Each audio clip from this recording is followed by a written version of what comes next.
নমস্কার। সবাই কেমন আছেন? আশা করি ঠাকুরমা স্বামীজির কৃপায় সবাই ভালো আছেন। তো আজকে ১২ই জানুয়ারি। আজকে স্বামী বিবেকানন্দ, যুগনায়ক স্বামী বিবেকানন্দের জন্মদিন।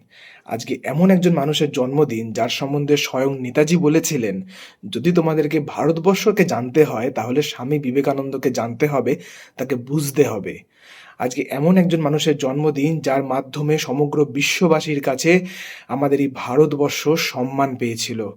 সমগ্র বিশ্ববাসী আমাদের এই ভারতবর্ষ, আমাদের এই ভারতবাসীকে চিনতে শিখেছে। চিকাগো ধর্ম মহাসম্মেলনে সেই বক্তৃতা যা সমগ্র আমেরিকাবাসী তথা সমগ্র বিশ্ববাসীকে ভাবতে শিখিয়েছিল নতুন করে। ধর্মের নতুন ব্যাখ্যা পেয়েছিল সমগ্র বিশ্ববাসী।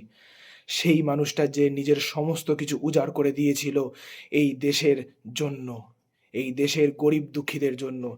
সেই মানুষটাই আমাদেরকে বুঝিয়েছিল যে জীবে প্রেম করে যেই জন, সেই জনই সেবিছে ঈশ্বর। ঈশ্বরকে শুধুমাত্র মূর্তিতে নয়, সমস্ত জীবের মধ্যে খুঁজে পেতে হয়। এই মানুষটাই আমাদেরকে ভালোবাসতে শিখিয়েছিল সমস্ত মানুষদেরকে।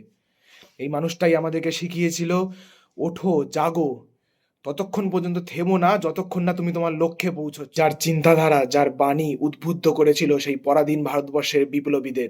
আজ সেই মানুষটা, সেই মহাপুরুষের জন্মদিন।